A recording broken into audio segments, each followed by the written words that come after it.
Right, I have got so much to catch you up on. I've made a cup of tea. Let's go outside and have a chat. Obviously we go with dogs in tow. Right, you know that cup of tea I just made?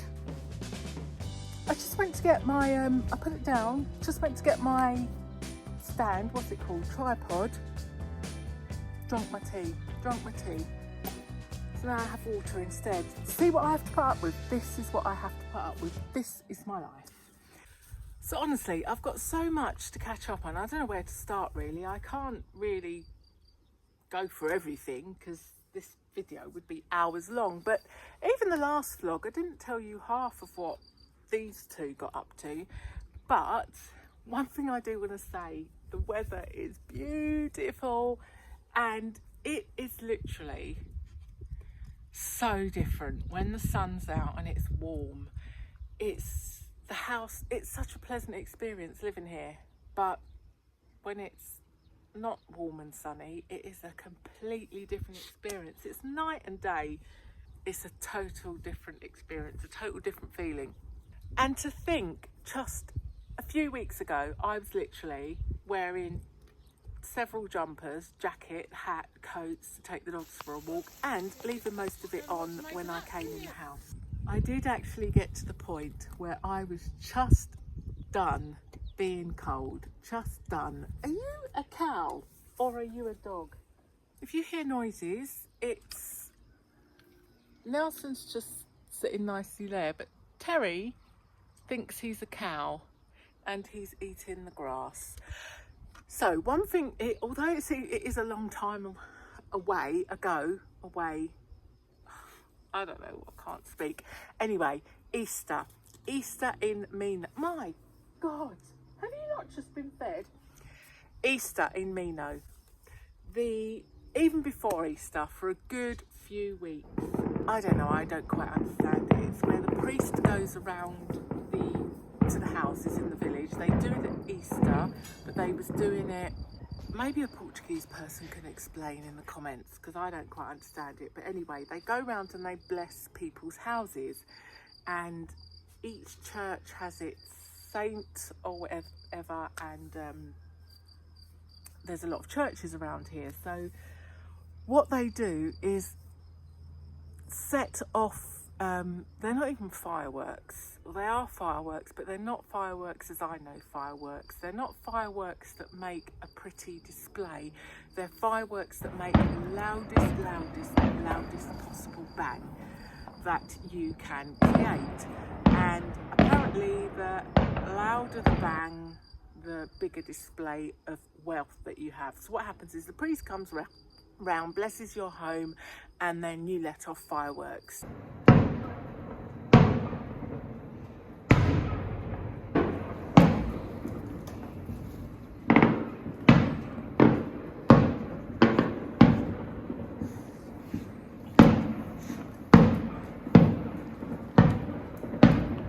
And then for Easter they do fireworks, but the fireworks started on 8 o'clock in the morning on Easter Sunday, I think, or were they on Saturday as well? I don't know, but it's just been fireworks. It's a lot of fireworks, a lot of bangs.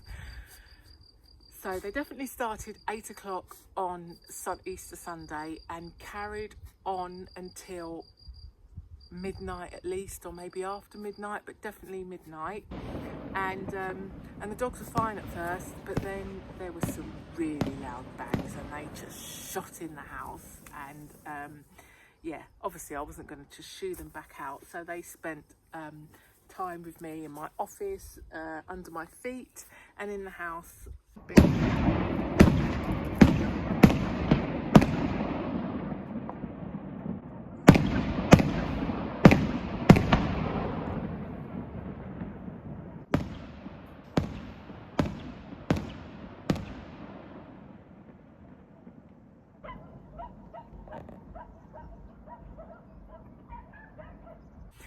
Which created a whole new adventure because they discovered a mirror for the first time, and Nelson spent ages on a standoff with himself in front of the mirror.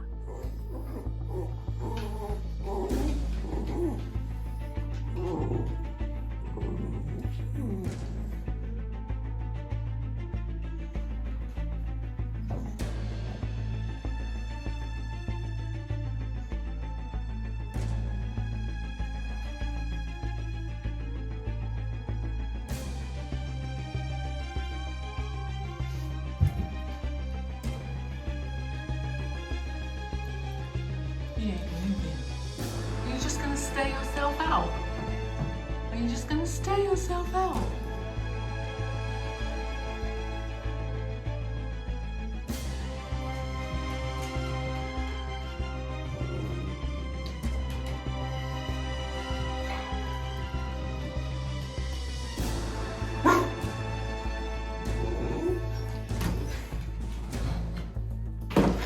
Oh my goodness.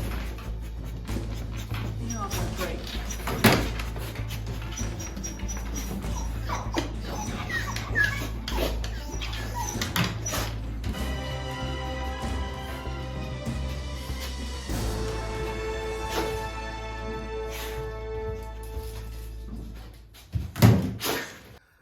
So the other thing is, in fact, let's get up and do a little reenactment about what went on. So I come out and the dogs are usually here. Obviously ignore those two dogs because they was not here.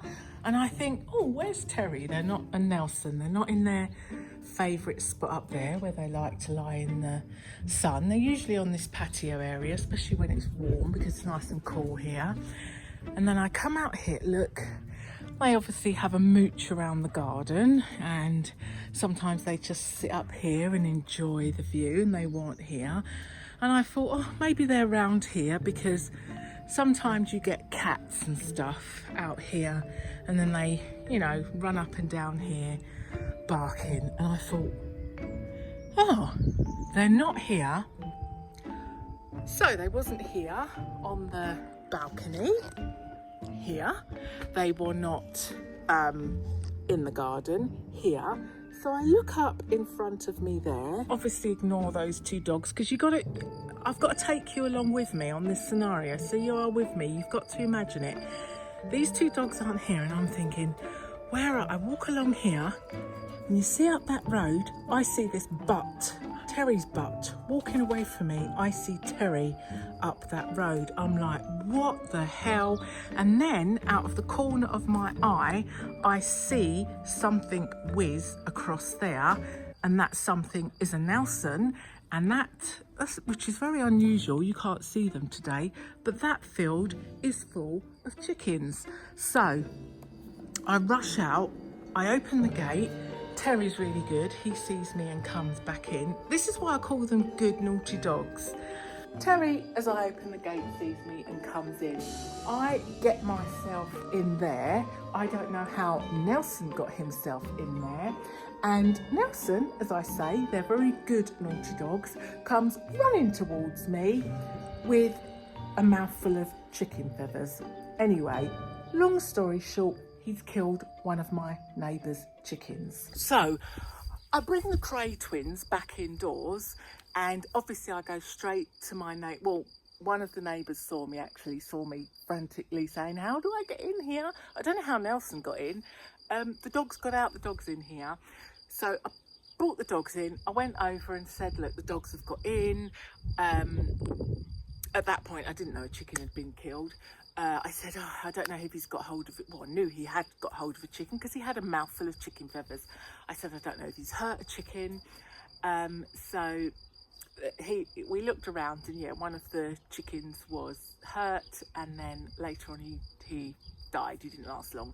So I said to the neighbours, I said, I'm really sorry. I'll, pay for any damage, any chickens that have been killed. So yeah, so they said that's okay. Well, not okay, but anyway, the one that I was talking to didn't speak English. I got my friend on the phone on loudspeaker to tell him this. So yeah, later on it transpired that another chicken was injured, had a broken wing, and they said they would, that's another one. I said, yeah, that's fine. I'll pay for any chickens. And I said, if you find any more afterwards, then let me know.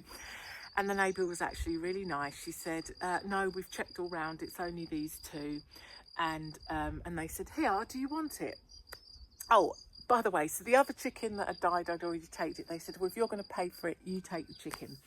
So I had this dead chicken. And then this one, they said, so do you want it? Because if you pay for it, it's yours.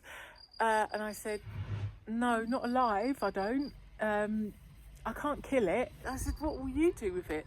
they said they would kill it. So I said, well, can you kill it for me? And then just, because the other one, my friend that I had on loudspeaker to translate for me, had already spoke to her about, what do I do with this chicken now? I don't know how to process a chicken. Oh my God, I've got to tell you. So before that, would you believe that same day I'd contacted my friend Evelyn and said, I've got to come down to Castelo Branco to pick up the rest of my stuff. Are you going to be dispatching any chickens anytime soon? Because I really want to see if I can hack it and learn how to do it. And yeah, I just want to know if I can handle it first.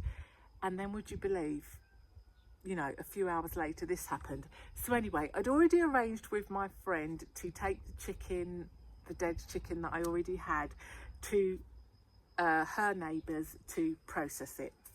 And so anyway, so I said to the neighbour, can somebody just kill the chicken for me, and then I'll take the 2 tomorrow?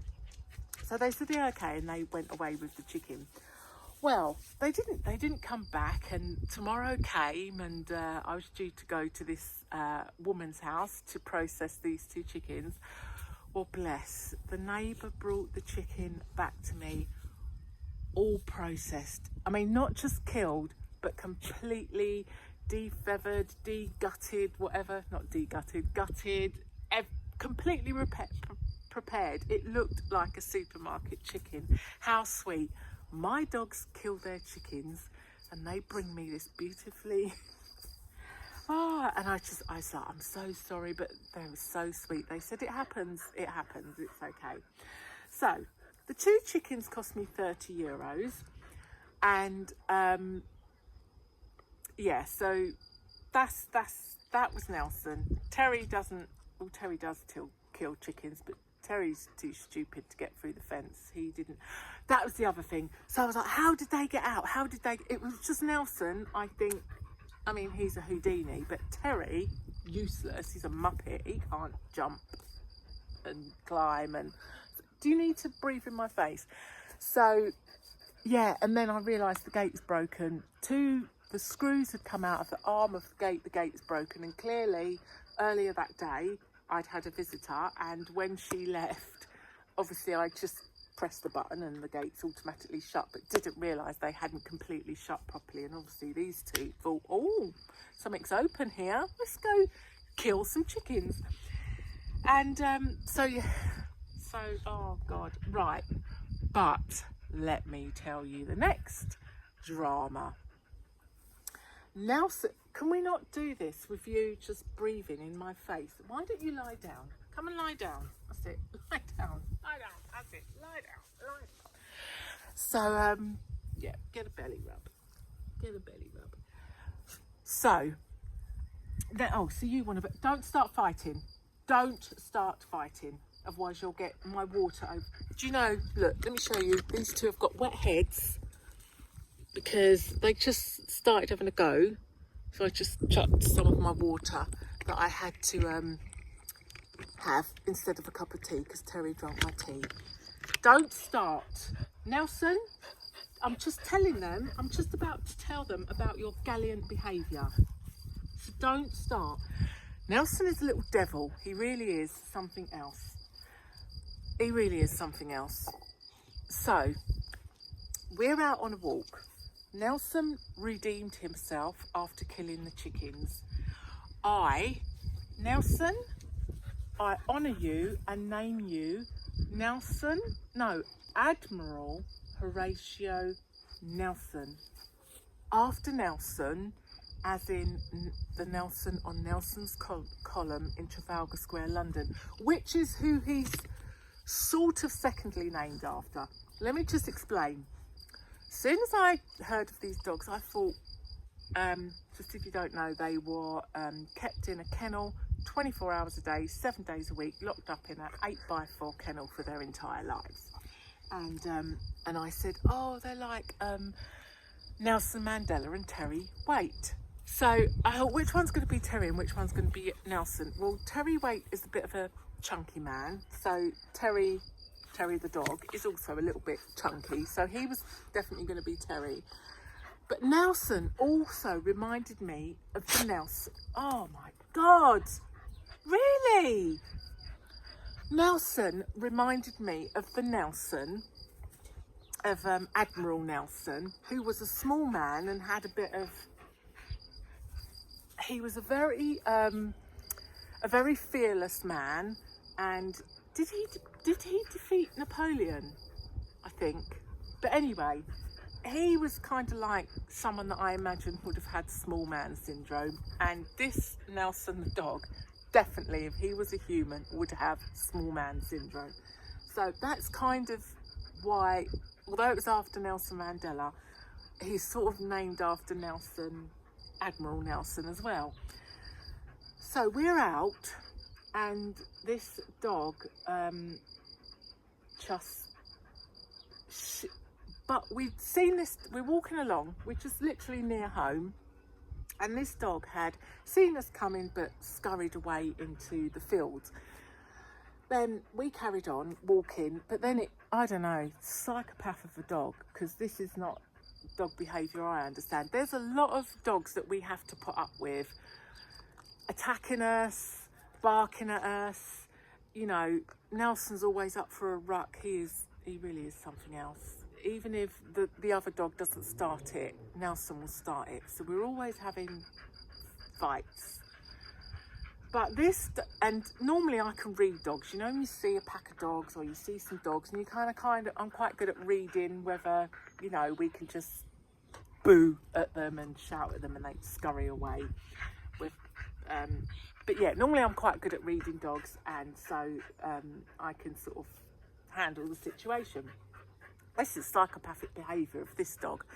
So we carry on walking, and this dog just decided, do you know what, I'm going to go back and have a go. So this dog's just sprinted up from behind us. Obviously didn't see him coming because he's come from behind us, lurched onto Terry's backside, and this all happened really quick because my friend said, oh, you should walk with a stick. It was way too quick for anything, even if I did have a stick. But so this dog's grabbed onto Terry's behind, pinned Terry down by his backside. So Terry couldn't defend himself. He's, you know, trying to get to the dog, but his backside is pinned down. Nelson has acted, Terry, please, can you not just, can we not have you breathing in my face and also in the video? Lie down, please, lie down, thank you. Lie down and I'll give you a belly rub while I'm talking. So Nelson, so quick on the mark. He was so quick that he's just ripped the lead out of my hand, and it's one of those stretchy leads, so they've got the big bulky handle. Gone for this dog. Obviously, dog's let go. Chased him. Nelson's not having any of it. He doesn't matter that the dog's 3 times his side. He's chased him off. So poor little Terry's like, oh, what happened, you know? So Terry's all bleeding because he's got a great big puncture wound right on his backside. And Nelson's gone with his lead, banging against the ground, chasing along behind, dragging along behind him.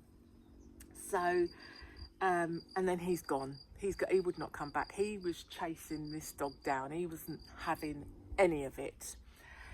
So now I've got bleeding Terry. Nelson's gone with his lead, dragging along behind him, thinking he could get caught God knows where. So brought Terry home, put him inside, gone back out to look for Nelson. Walked all the way around. By the time I'd walked round and back home, somebody has got Nelson and is bringing him home, because it's quite obvious this dog running along with this lead, banging around behind him, is not supposed to be out. And everybody knows me and these dogs. I'm quite distinctive, and obviously I walk them twice a day, every day, you know, normally for about an hour. So I've been up and down every street of the village and the surrounding area, so it's easy to know who the dogs belong to, which is rather good. But it also means that they can't go off troubling anyone's sheep or chickens without people knowing exactly who they are and where they come from. So Nelson was an absolute fearless, heroic hero. So he is now Admiral Nelson. He also went on to show a lot of concern for Terry. He spent the whole evening licking his wounds, and yeah, was quite concerned when he was in the kitchen with me getting his wound cleaned. But he can be a sweetie, but also a devil. But the thing is, with all the shenanigans, I don't, yeah, I wonder which event will try my patience. But to see them enjoying life, enjoying the garden, they are changing. They change week by week. Even their barks change. Terry has got a, bless him, he's just, yeah, even their barks have just changed. They found a new voice, a new authority, a new confidence, and they'll just do something like get up from the patio and walk down into the garden, and I think, oh look, they get to just wander onto the grass, or oh look, they just get to sit and chew their bone on the lawn, or oh, they get to just sit under the shade in the tree, or they get to just sit up on the balcony and look at the view. And there's two horses that walk past, and when the horses go past, they just, yeah, they really go for it. And there's a little dog that is as much of a little terror hawk as Nelson. They hate the little dog, and the little dog hates them, and their owner walks him round the block every day. But I actually love it, because you know when he's coming, because that little dog starts, they start, but what it means they do is they run from the bottom of the garden up to the gates, the driveway gates at the top, down to the bottom of the garden, up to the top, barking, barking, barking. And I love it. One, because it gets them running, because I have to walk them on the lead until I've got the money for some trackers, and it'll be a while before they're well enough trained. But even then, I still want some trackers, because my heart just can't take them doing their Bonnie and Clyde impersonation. I mean, they've done Bonnie and Clyde, they've done a Thelma and Louise, and this month they did the Cray twins. So I don't know. Oh, they're up to something next. I might explain this video, or I might explain next one, but there's some evidence of something else that they've been up to. I'm not quite sure how, but there's evidence. So yeah, I just love that they get to run, and the stairs that they have to go up and down to go to the lawn end of the garden and the gates of the driveway. When they first arrived here, they could barely walk up them stairs. Their back legs were so weak, where all they'd done was not so much Nelson, well, both of them did struggle, Terry obviously more. You know, they had no muscle tone, no strength in their back legs, and they struggled with those stairs so much. They could barely get up them. So to see them launch themselves up the stairs, run up and down the garden at least 5 times when this dog goes by every time, fills my heart with joy. It's weird, the things that fill your heart with joy. Even them just barking at passers-by fills me with joy.